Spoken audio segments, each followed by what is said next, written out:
नमस्कार साथियों। आज है 10 मई।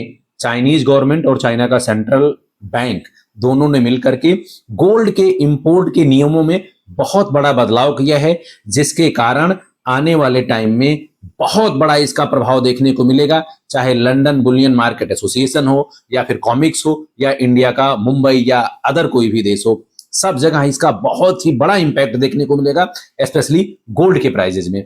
साथियों, पिछले 17 से 18 महीनों में दुनिया भर में सबसे ज्यादा अगर किसी ने गोल्ड इंपोर्ट किया है तो चाइना ने किया है। अब चाइना ने अपने नियमों में बदलाव कर दिए हैं, जिससे वो और भारी मात्रा में गोल्ड खरीद सकता है। आपने देखा होगा जब रसिया और यूक्रेन का वॉर हुआ तो वहां पे जो रसिया का फॉरेन रिजर्व था उसको यूएस ने फ्रीज कर दिया। उसके बाद दुनिया भर के सेंट्रल बैंक, दुनिया भर के देश फॉरेन रिजर्व रखने के बजाय गोल्ड पर विश्वास जताया और भारी मात्रा में गोल्ड की खरीदारी करने लगे। चाहे इंडिया हो, चाइना हो, यूरोपियन कंट्री हो या फिर ब्रिक्स के देश हो या फिर अफ्रीकन कंट्रीज हो, सबने बहुत ही बड़ी मात्रा में गोल्ड की यहां पर बाइंग करी। अब चाइना अगर नियमों में बदलाव करता है तो चाइना के चाहे बड़े इन्वेस्टर हो या चाइना का सेंट्रल बैंक हो या चाइना का इंडस्ट्रियल जो यूज है गोल्ड में, वो सब भारी मात्रा में गोल्ड खरीदेंगे। बदलाव जो किया है उसमें अब अगर कोई चाइना का बड़ा प्लेयर, इन्वेस्टर या सेंट्रल बैंक गोल्ड खरीदता है तो उसको बार बार परमिशन लेने की रिक्वायरमेंट नहीं है। एक बार परमिशन मिल गया, एक बार लाइसेंस ले लिया तो अगले 9 महीने में तय किए हुए गोल्ड की क्वांटिटी को कितनी बार भी ले सकता है और कितने बार भी डिलीवरी ले सकता है, कितने बार भी शिपमेंट ले सकता है। और सबसे बड़ा एडवांटेज इसका ये है, डिलीवरी चार्जेस कम हो जाएगा, शिपमेंट चार्जेस कम हो जाएगा, साथ के साथ फ्रीक्वेंट टाइम वो ऑर्डर प्लेस कर सकते हैं, जो कि ऐसा पहला नहीं था। अब आने वाले 1 जून से अगर ये बदलाव देखने को मिलेगा तो चाइना और भी बड़ी मात्रा में गोल्ड खरीद सकता है। और एक्सपर्ट का यह भी मानना है कि चाइना कहीं ना कहीं यूएस से ज्यादा गोल्ड खरीद करके रख चुका है, लेकिन ऑब्वियसली उस जो चाइना का डिक्लेरेशन है उसके पास अभी तक 5000 मैट्रिक टन गोल्ड है। तो इस नियम के बाद गोल्ड में एक गेम चेंजर साबित हो सकता है, स्पेशली गोल्ड के बाइंग में और गोल्ड के प्राइसेस में। अब बात करते हैं साथियों सिल्वर की। सिल्वर को लेकर के बहुत सारे लोगों का बहुत सारा क्वेश्चन आता रहता है। साथियों, जब सिल्वर पीक पर था तो किसी ने 2.5 लाख, किसी ने 3 लाख, किसी ने 4-4 लाख पर सिल्वर की बाइंग कर रखी है। हर किसी ये क्वेश्चन आता है क्या सिल्वर को बेच करके निकल जाए या सिल्वर में वेट करना चाहिए।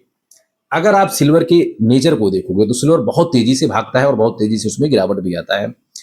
अगर उसकी डिमांड की बात करोगे तो डिमांड अभी भी हाइयर साइड है, सप्लाई वहां पर शॉर्टेज है।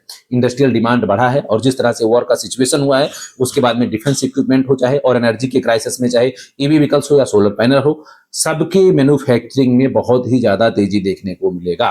तो आने वाले टाइम में सिल्वर का वहां पे यूज आपको ज्यादा से ज्यादा होगा, जिससे डिमांड और भी हाइयर साइड चला जाएगा, तो प्राइस बढ़ने के पूरे पूरे संभावनाएं हैं। अगर आपने हाइयर साइड पे खरीद रखा है, सपोज करिए 3 लाख या 3 लाख से ज्यादा, और बहुत सारे इन्वेस्टर का 4 लाख के ऊपर भी बाइंग है, तो आप वेट एंड वॉच कर सकते हैं। 1 से 1.5 साल में सिल्वर अपने हाइयर साइड को ब्रेक करता हुआ आपको दिखाई देगा। तो अपॉर्चुनिटी वहां पे भी है। शॉर्ट टर्म में कोई भी इन्वेस्टमेंट हो, अगर एसेट्स क्लास में आप जाते हो तो वहां पे आपको अप्स एंड डाउन्स देखने को मिलेगा। क्योंकि अगर आप पिछले साल देखोगे तो जो आउट परफॉर्मिंग एसेट था, जो सबसे ज्यादा रिटर्न दिया था, वो सिल्वर और गोल्ड है। अगर गोल्ड की बात करोगे तो पिछले 12 महीनों में 45 से 50% का रिटर्न है और गोल्ड यहां से 2.5 से 3 लाख इजिली जाने के लिए तैयार है, क्योंकि जो वहां पे करेक्शन आना था वो करेक्शन आ चुका है। अब यहां से गोल्ड, अब मोमेंटम यहां से पॉजिटिव है, तो आपको यहां से लगातार तेजी देखने को मिलेगी साथियों। और चाइनीज कि जो ये चेंजेज हैं इसका भी इंपैक्ट आपको दिखाई देगा 1 जून से। तो ये तो बड़े चेंजेज हैं। और जो लगातार लोगों के क्वेश्चन आते रहते हैं कि रिटर्न कितना देगा, एंट्री कब करें और एग्जिट कब करें। एक साथियों का कमेंट आया था कि हमारे पास 10 लाख रुपए हैं, हम गोल्ड खरीदे या सिल्वर खरीदे। तो एंट्री का सबसे बेहतर टाइम है, आप हमेशा इसको जब भी डिप हो तो उसको चंक्स में खरीदे रहें, वन टाइम में बाइंग करने से बचें। साथ के साथ लॉन्ग टर्म प्रोस्पेक्ट का लेकर के चलें। आपका प्रोस्पेक्ट एटलीस्ट 2 से 5 साल का है तो बहुत ही बेहतर है। लेकिन शॉर्ट टर्म में अगर आप बात करोगे तो यहाँ पे आपको अप्स एंड डाउन्स देखने को मिलेंगे, क्योंकि जब तक ट्रम्प है यहाँ पे, अगर यहाँ पे ईरान, अमेरिका, इजराइल के बीच में यहाँ पे कुछ डेवलपमेंट हो भी जाता है और समझौता एग्रीमेंट हो जाता है, तो उसके बाद भी ट्रम्प के होते हुए वॉर शांत नहीं होगा, क्योंकि वो अपने डिफेंस इक्विपमेंट को बेचना चाहते हैं।